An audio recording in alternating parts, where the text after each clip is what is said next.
Hey, everybody. I hope and pray that you're doing well today as we come to our word from the Word. And today that word is scared. Scared. Now, like that picture, right? We've seen things like that in the movies before. Somebody turns and runs, running away from something that has frightened them. Maybe that's been you in reality, right? Not in the movies, but in real life, running from physical danger and sometimes spiritually we seem to turn and run away spiritually at times as well. But here today in Genesis chapter 12, you see the beginning of the chapter is a great promise and covenant that God has made with Abram. What he tells him he is going to do, you'll notice that before this, Abram is just kind of mentioned, and then God tells him all the things that he's going to do, how he's going to bless him, and tells him to leave that place and tell him he's going to go to a place that he's going to show him. He gets to what will one day be the promised land, and Abram sets up camp, sets up an altar there to worship the Lord, calls on the Lord. Man, what a beautiful picture there. And then you'll pick up where we are today. We're going to look at verses 10 through 13. So you would think that, man, Abram's been called. He's gone away with Lot and a lot of his possessions and everything, and even other people with him as well. And as they head out, and they go and do the things that God has called them to do, you can imagine that this would be a time of excitement, right? This would be a time to say, man, I can't believe that God has spoken to me and God has promised to make my descendants so numerous. And yet he didn't have any children. And so to have all that kind of going through your mind, you can imagine some excitement. Now, as we know, excitement from God, when we don't focus on it and we get off track, we let that excitement kind of fade. Case in point is when people get saved and they're on fire from God, and then over time it kind of dwindles down, and then other Christians will even say, "Oh, don't worry, they'll calm down. They'll let that fire burn out after a while." I pray we never get over getting saved. And Abram would have done a little bit better if he hadn't gotten over so quickly the fact that God had called him and that God was directing his steps. Because when we're scared, we often run away from God. Genesis chapter 12, verses 10 through 13 today. Now, there was a famine in the land, and Abram went down to Egypt to dwell there, for the famine was severe in the land. And it came to pass, when he was close to entering Egypt, that he said to Sarai, his wife, "Indeed, I know that you are a woman of beautiful countenance. Therefore, it will happen when the Egyptians see you that they will say, 'This is his wife,' and they will kill me, but they will let you live. Please say you are my sister, that it may be well with me for your sake, and that I may live because of you." So, here, just in this short story, we have two lies, or two reasons to be running scared. I'd say the first one is a lie that they believed, the second is the lie that they told. The lie that they believed was that God wanted them to go to Egypt. Now, oftentimes I encourage you, and you'll hear me say it, I don't want us to read too much into Scripture. If it's not there, it's not there. But let's also understand that every time you read in Scripture that somebody went down to Egypt, it wasn't a good thing.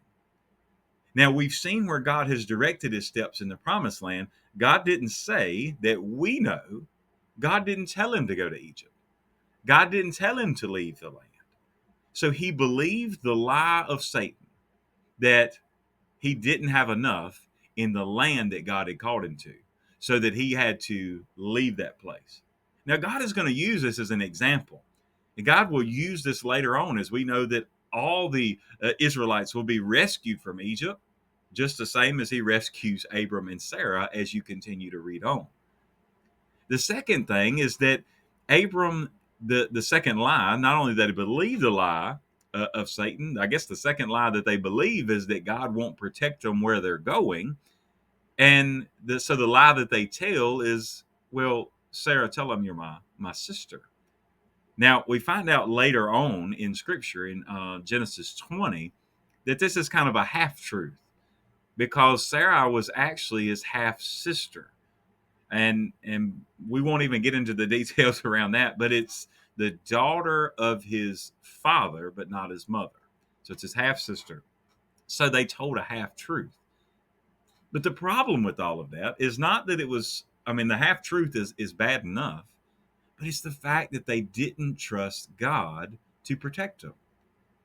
Now, let's give them a little bit of the benefit of the doubt that Abram was thinking, well, wait a minute, these promises from God, they can't happen if she's dead or if I'm dead. So I've got to do something to protect the promise of God. This is something that Abram and Sarah get in trouble for later on too. When, remember, they take having a son, they take it into their own hands and invite in a slave of Hagar. So I wonder today, how many times as we look through these stories and we see the things going on in their life, how many times do we run scared because we're even have the right intentions? I'll even give them that they had the right intentions to say, we need to protect what God has promised. But when we do that, we are forgetting that the God who promised it is able to keep us, sustain us, protect us, provide for us. And every time we run scared, we are running because we lack faith. How many times do we see in the New Testament that Jesus says, "Oh, ye of little faith"? See, scared and fear, it's either fear or faith. It's one of the two. You can't have both. And God did not give us a spirit of fear. So if that's the case, then he must have called us to walk by faith.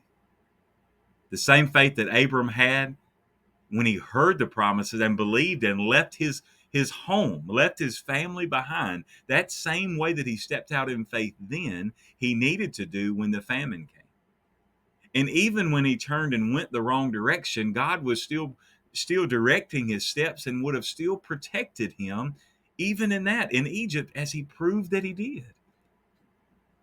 As you look to this and see what God does to Pharaoh and how he points them back to the fact that, hey, something's going on, it gets Abram and Sarah. They leave with great blessings, but they leave and go back to where they were supposed to be in the first place. See, God will watch out over us even in our wrong decisions. But I would also encourage us all, let's not test him in that. There's only one thing he says in Scripture to test him in, and that's the giving, the way that we give in generosity and tithes and offerings that we give. He says, test him in that. See if he will not open up the windows of heaven.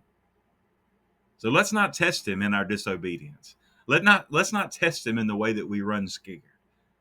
Today, let's stand in faith and walk by faith instead of running scared. God bless you. And I pray you have a great, great day.